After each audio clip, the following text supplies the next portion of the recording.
On va parler de votre argent jusqu'à 18h30 puisque nous sommes en compagnie de David Charlet, le président de l'ANACOFI, l'association nationale des conseillers financiers, qui tiendra son grand débat dans 8 jours, le 14 décembre. L'association va mettre en exergue, deux aspects lors de ce débat: le financement des TPE-PME pour les entreprises et la sensibilisation au placement arnaque pour les particuliers.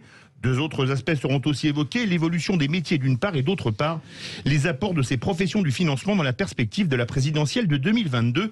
Bonsoir David Charlet. Bonsoir. On va d'abord parler du financement des entreprises. Quelles sont, parce qu'on parlait justement là, pendant la pause, quelles sont les meilleures opportunités pour les dirigeants d'entreprises de se financer et de manière corrélative, quels sont les meilleurs placements pour les Français au vu de la demande nationale ? Alors, pour commencer, on commence par le crédit. C'est-à-dire qu'aujourd'hui, 63% du financement des entreprises, on parle des PME, on ne va pas s'intéresser aux très très grandes entreprises. Oui, là, c'est un autre nom, ça. 63% du financement est fait par le crédit. Ce qu'il faut aussi garder à l'esprit, c'est que sur les 3,8 millions d'entreprises, 2 millions ont un crédit. Voilà, donc ça c'est les grandes masses.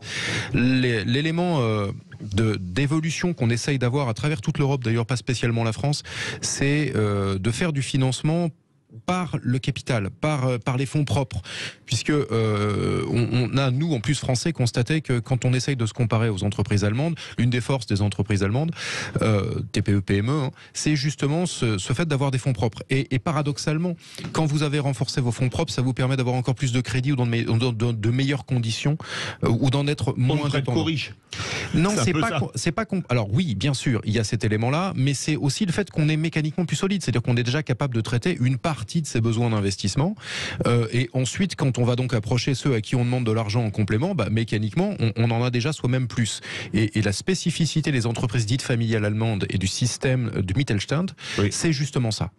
Jean Dorido, vous disiez tout à l'heure, les micros étaient coupés, que vous, pour financer votre application Zenfi, les banques n'ont pas voulu, c'est ça ? Ah oui, non, les banques sont extrêmement frileuses, c'est un fait. Et ce fameux adage, on ne prête qu'aux riches, oui, c'est vrai. C'est d'ailleurs pour ça que le gros business attire le gros business. Alors, on parlait tout à l'heure des grandes entreprises, voilà, ils ont énormément d'argent, de capitalisation, et donc ils peuvent entreprendre, alors qu'effectivement, pour une personne qui crée from scratch, je dirais, quelque chose, les banques disent, écoutez, faites beaucoup d'argent, gagnez beaucoup d'argent, puis revenez nous voir à ce moment-là. Oui, c'est une partie du sujet. Et en plus, il y a des choses que les banques savent pas bien financer. C'est-à-dire que quand vous financez de l'immatériel et par exemple votre révolution digitale de l'entreprise, ça c'est quasiment invalorisable, ce qui fait qu'ils savent pas prêter là-dessus. Donc il faut utiliser. Pardon, je rebondis et on voit du coup le drame complet de la non-digitalisation des entreprises françaises, notamment dans le retail. C'est-à-dire, pour en parler en bon français, toutes ces boutiques qui passer dans les grandes villes en ce moment, c'est effrayant. Il n'y a plus une seule boutique ouverte. C'est-à-dire que là, le confinement est arrivé à tuer tout, et tous ces gens qui vendaient des vêtements, qui vendaient en centre-ville, ça c'est terminé, et ils ne se font pas. Le Covid a quand même fait évoluer beaucoup les choses, et on le voit dans tous les métiers, jusqu'à y compris les nôtres. Les nôtres étaient déjà équipés, mais n'utilisaient pas. C'était très amusant de voir qu'on avait un taux d'équipement à 80% en outils digitaux. On était capable de faire ce que faisaient certains sites ou certaines applis, sauf que les outils, on ne les utilisait pas. On a fait un bond d'utilisation avec le Covid, où tout le monde... Non, mais pardon, excusez-moi. Je vous vais faire la moue. Quand je parle de digitalisation, c'est quand vous commandez un produit physique en ligne, c'est la capacité ou l'incapacité à vous le livrer de façon correcte. Vous avez des grandes plateformes américaines, pour ne pas les nommer, elles vous livrent dans la journée. Vous avez des plateformes françaises où vous allez être livré au mieux dans la semaine, au pire jamais. Je peux poser une question. C'est ça que je veux dire. David, je veux poser une question. Est-ce qu'il existe dans ce monde une alternative aux banques ? Oui, il existe plusieurs alternatives aux banques. Non, mais une alternative, moi je suis pour l'idée de banques populaires, de banques qui prêtent, de banques qui font du microcrédit, parce que j'avais l'occasion de rencontrer Amartya Sen il y a quelques années, j'avais passé un moment merveilleux à Harvard avec lui, j'étais fasciné par toute sa théorie, bien sûr, et Esther Duflo, du microcrédit, etc.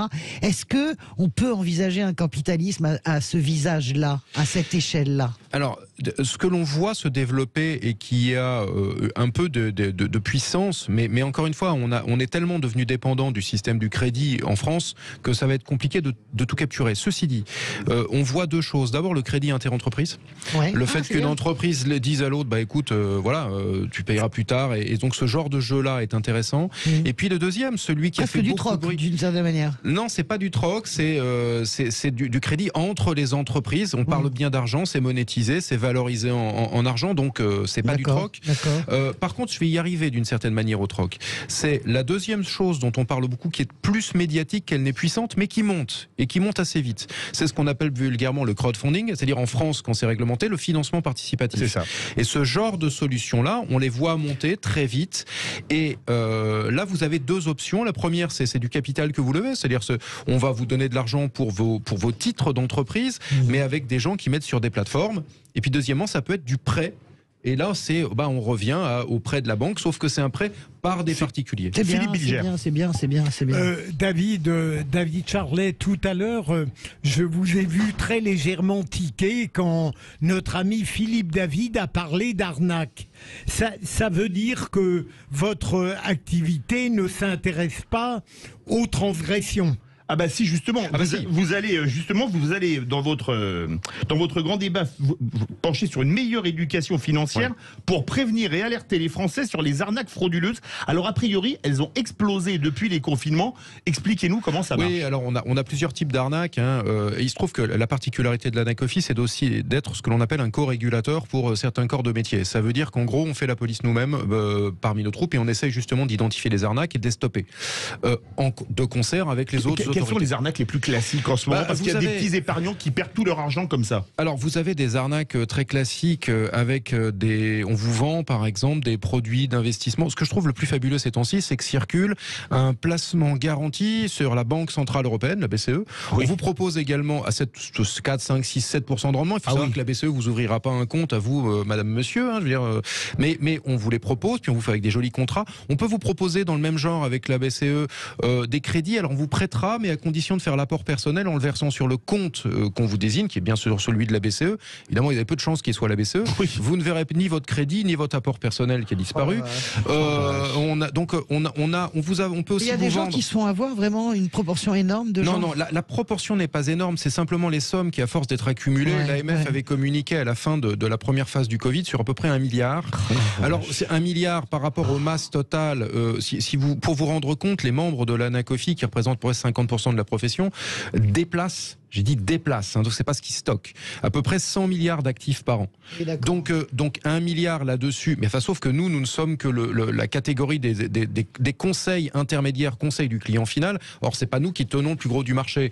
Donc effectivement, ça fait des masses qui sont tout de suite impressionnantes, mais qui, au regard de l'ensemble de la valeur de la France, qui je vous rappelle dépasse les 10 000 milliards, c'est pas dément. Sauf que on sait pas quand ça s'arrête et ça se renouvelle tout le temps. Je vous parlais, on a aussi vu apparaître la vente de parking dans des aéroports où on vous vend des places de parking, c'est un joli contrat, sauf que l'aéroport a jamais construit de nouveaux parkings en vendant les places.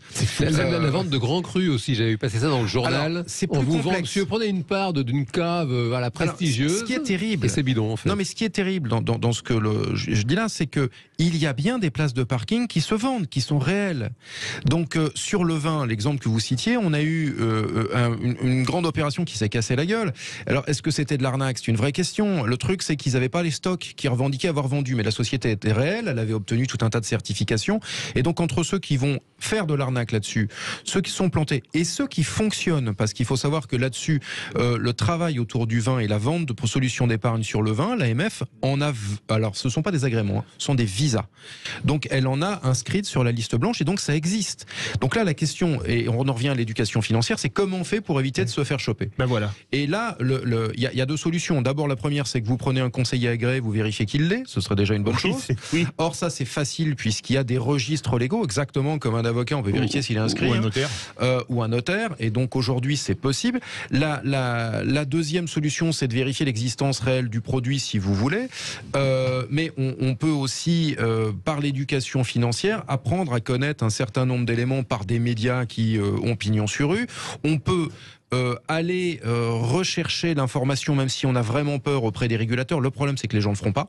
Ça, on sait qu'ils ne le feront pas. Pourquoi Parce que c'est pas usuel. Vous savez, l'AMF a par exemple mis un service qui peut vous renseigner et qui est tenu par la direction des relations avec les épargnants. Ils ont beaucoup d'appels, mais à l'échelle de la population, en gros, ce qu'ils vont recevoir, c'est quand vous sentez que vous vous êtes fait arnaquer, en vérité. D'accord, mais en anticipation, jamais. Rarement. En anticipation, il faut aller vers des produits agréés dont on est sûr, et ceux-là peuvent se montrer et dans tout un tas de médias parce que sinon le régulateur va les attraper. Il va falloir qu'ils existent. Là, par contre, il va venir les attraper, ou en allant voir des conseillers dont c'est le métier.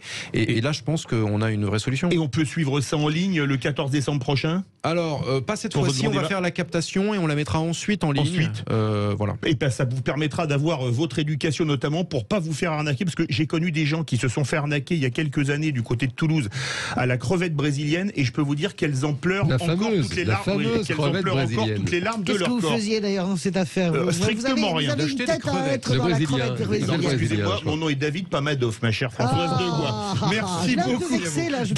Merci beaucoup, David Charlet, président de l'Anacofi. Dans quelques instants, notre grand débat. Conseil de défense, annonce de Castex, craignez-vous de nouvelles restrictions sanitaires? Vous êtes 67,9% à dire oui. On se retrouve dans quelques instants.